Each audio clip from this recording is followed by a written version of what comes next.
મિત્રો, મારું નામ રવિ ચૌહાણ. હું ICL એટલે કે ઇઝરાયલ કેમિકલ લિમિટેડ કંપનીમાંથી આવું છું. અત્યારે આપણે એક પ્રગતિશીલ ખેડૂતની મુલાકાતે આવ્યા છીએ કે જે માંગરોળ તાલુકાના છે. એને ICL કંપનીની પ્રોડક્ટ વાપરેલી છે અને એને શું ફાયદો થયો છે એ આપણે એના મોઢેથી જ સાંભળીએ. શું નામ તમારું? વિપુલભાઈ ખેર, કયું ગામ? માનખેત્રા, તાલુકો માંગરોળ, જિલ્લો જુનાગઢ. બરાબર છે. તો વિપુલભાઈ, તમે ICL ની કઈ પ્રોડક્ટનો ઉપયોગ કરેલો? ICL નો આ પોલીસલ્ફેટ ખાતરનો ઉપયોગ કરેલો છે. હા હા. અને એ પોલીસલ્ફેટ તમને ક્યાંથી મળ્યું હતું? મને માંગરોળ કામનાથ એગ્રોમાંથી. બરાબર છે. અને કઈ રીતે ઉપયોગ કર્યો છે અને કયા પાકમાં ઉપયોગ કર્યો? મેં લઈ આવ્યો તો મગફળીમાં સાટવાના હેતુથી. બરાબર છે. મગફળીમાં સાટતા મારે વધેલું 15 કિલો, એટલે આ 15 નારડી છે તો એમાં ટ્રાય કરવા માટે એક થોડે નારડી દીઠ કિલો, 1.25 કિલો મેં આપેલું. બરાબર છે. આજે 25 દિવસ થયા છે. નારિયેળની આમાં આ 15 નારડીની અંદર પીવાનો ત્રોપો ન આવતો. એટલે પછી આ 25 દિવસમાં હરેક નારડીએ 20, 25, 30 ત્રોપા આરામથી નીકળશે.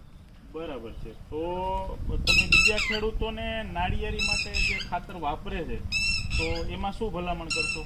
બીજા ખેડૂતોને તો મારી એવી ભલામણ છે કે આ જે રોગ આવ્યો હતો ને નારળીમાં જે નુકસાની ભોગવી અને હજી ભોગવતા આવે છે અને ખર્ચો વધતો જાય છે. બરાબર. એની જગ્યાએ એકવાર આ ખાતરનો ઉપયોગ કરે તો એમાંથી પાછો બહાર નીકળવાનો રસ્તો મળે.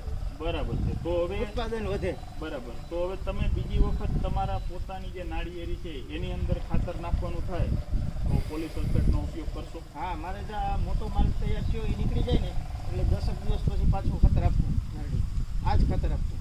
બરાબર છે. નમસ્તે ખેડૂત મિત્રો, હમણાં જે વિપુલભાઈએ વાત કરી એ પ્રમાણે નાળિયેર આવતા નહોતા અને અત્યારે જે નાળિયેરનું બંધારણ, ક્વોલિટી બહુ જબરજસ્ત છે. આપણે એમની બધી નાળિયેરીમાં તપાસ કરીએ કે જે પોલીસલ્ફેટ વાપરેલું છે તો નવું જે બંધારણ છે, ક્વોલિટી છે, બહુ સુપર ક્વોલિટી છે. ત્રોપાની સાઈઝ વ્યવસ્થિત છે, હજી પણ મોટી થશે.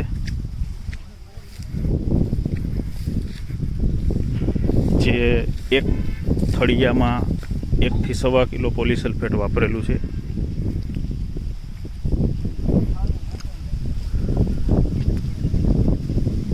અસ્તુ.